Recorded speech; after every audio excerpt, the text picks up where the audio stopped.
Au Niger, l'ultimatum de la CEDEAO est arrivé à son terme. La junte militaire a fermé l'espace aérien du pays face à une menace d'intervention armée. Moscou accuse Kiev d'avoir frappé le pont reliant Kherson à la Crimée.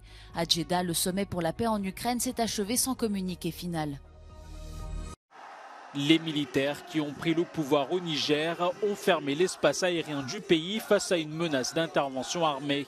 Les putschistes ont précisé dimanche soir que toute tentative de violation de l'espace aérien entraînerait une riposte énergique et instantanée.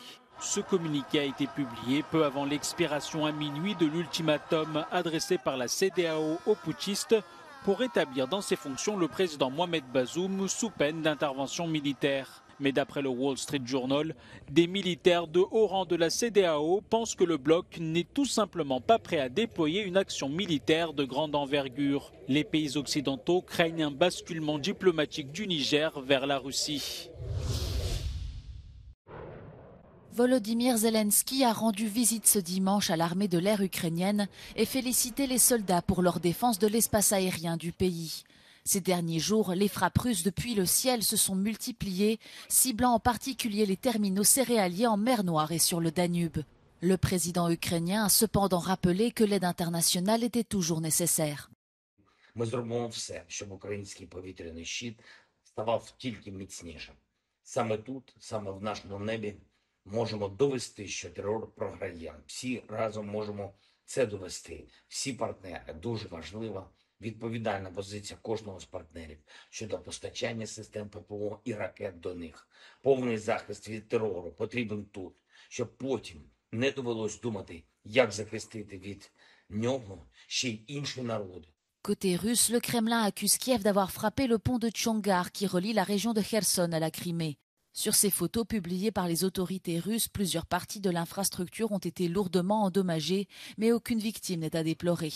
À Djeddah, en Arabie Saoudite, les pourparlers pour la paix en Ukraine se sont terminés sans communiqué final. Les pays participants auraient cependant trouvé un terrain d'entente sur plusieurs points clés, en particulier sur le respect de l'intégrité territoriale et de la souveraineté de l'Ukraine, qui doit être au cœur de tout accord de paix.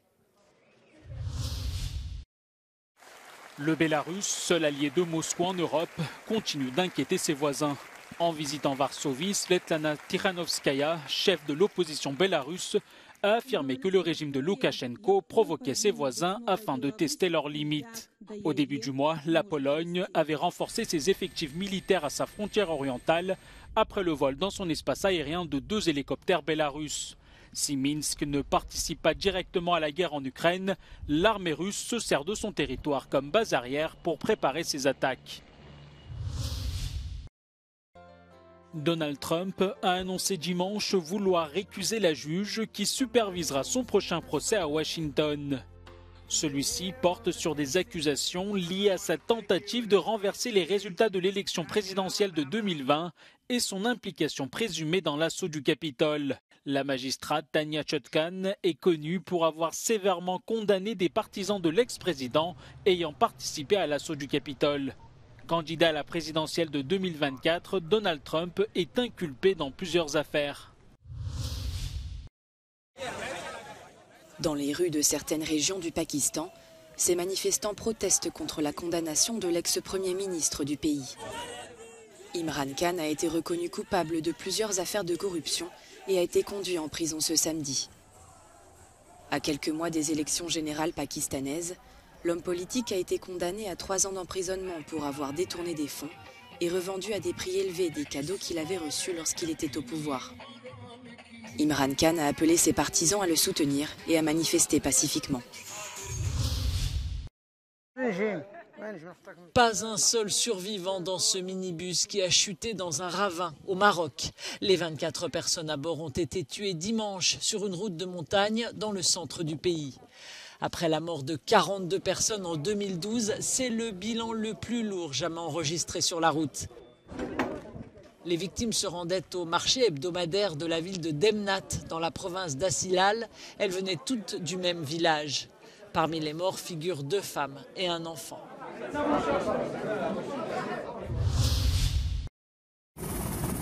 Les inondations catastrophiques en Slovénie ont été déclarées la pire catastrophe de l'histoire moderne du pays. Au moins 4 morts et des dégâts matériels estimés à 500 millions d'euros.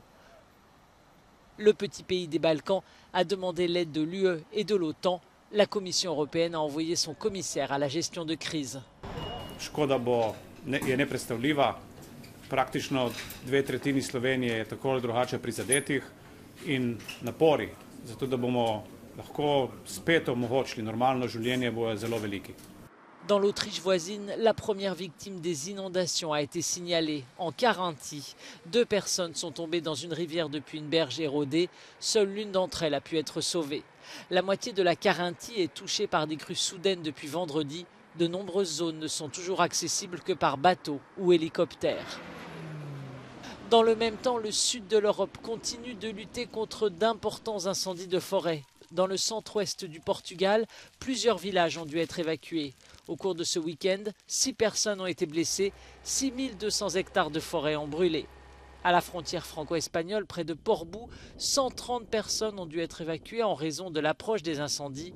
Le feu a brûlé environ 600 hectares et s'est propagé rapidement, alimenté par des vents forts.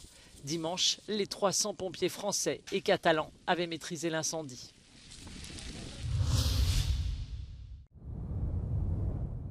Face au changement climatique, la barrière de la Tamise est un symbole de résilience. L'ouvrage protège Londres des marées et des tempêtes. Le barrage amovible a été terminé en 1984, mais les ingénieurs n'avaient peut-être pas anticipé la rapidité du changement climatique. Aujourd'hui, son efficacité est remise en question. A nasty storm in the North Sea could easily see us with very serious challenges. Steve Lawrence s'efforce de prendre en compte le problème dans sa globalité. À ses yeux, il est nécessaire de mettre en œuvre des mesures pour réduire la pression exercée sur la barrière. I think the government needs to get its eye on the ball here because this is a really serious issue. It's our resource of last resort, and if there are problems of some kind, then the potential is for as much as 50 square miles of central London to be flooded. La conception de la barrière prévoyait des fermetures occasionnelles face à des marées importantes ou des tempêtes. Ces dernières années, la fréquence de ces fermetures s'est accélérée. L'Agence de l'environnement britannique a lancé un plan pour renforcer les défenses de Londres face aux marées d'ici 2050, soit 15 ans plus tôt que prévu initialement. D'ici là, les fermetures fréquentes de la barrière pourraient entraîner des difficultés de maintenance et fragiliser l'efficacité de l'ouvrage. Experts have already expressed concerns that the timescale for decision-making about the future of the Thames Barrier is too slow. The sea level, according to the evidence, is rising a lot faster than was originally anticipated when this barrier was first constructed, and the likelihood of extreme weather events has also gone up. It closes much more frequently than previously anticipated. Climate change is on the extreme part of what scientists expected at the time the studies were done that fed into the Thames Barrier design. So that means that we need to shift a bit and take into account those more extreme scenarios. L'Agence pour l'environnement assure que son plan peut être modifié et prendre en compte les évolutions climatiques. La question de l'amélioration de la barrière sur la Tamise ou de la construction d'un nouvel ouvrage n'est pas encore arrêtée. Une décision doit être prise d'ici 2040. L'idée est que Londres puisse bénéficier d'une barrière efficace en 2070, un délai qui pour beaucoup semble bien éloigné.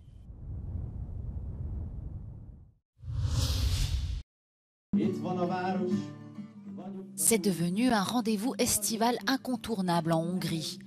Le festival culturel L'Antre du Diable a commencé ce dimanche. 5 jours de théâtre, de débats littéraires et sociétaux, discussions et concerts. Contrairement à d'autres événements similaires, ce festival est connu pour son intimité et sa tranquillité, ainsi que sa programmation saluée pour sa grande qualité. Azon barátokat, de barátok nélkül is meg fogja találni a helyét. Mindig fog találni valami olyan programot, ahol ő el tudja magát foglalni. És a koncertek is isteniek. Le festival accueille également une large variété d'événements consacrés au bien-être et à la spiritualité. Cette année, un hommage particulier est rendu à la culture amérindienne et au chamanisme. Összegyűjteném az összes szót, ami elhangzik 5 nap alatt itt, és annak tanulja a fák és a felhők és a fű, amiknek semmi köze ahhoz a, hát szerintem nem jó, lebutított, vidéket tekintve elszegényedett helyzethez. 16 éve indult útjára az Ördögkatlan Fesztivál. Az évek alatt a körülmények változtak, sőt nehezebbek lettek. Ez a közösség azonban évről évre bizonyítja, hogy mennyire fontos kicsit elszökni, elbújni a hétköznapok elől. Ilyen meghitt helyszíneken, mint az mögöttem is látható. Kónya Rita, Euronews, Ördögkatlan Fesztivál, Nagyharsány.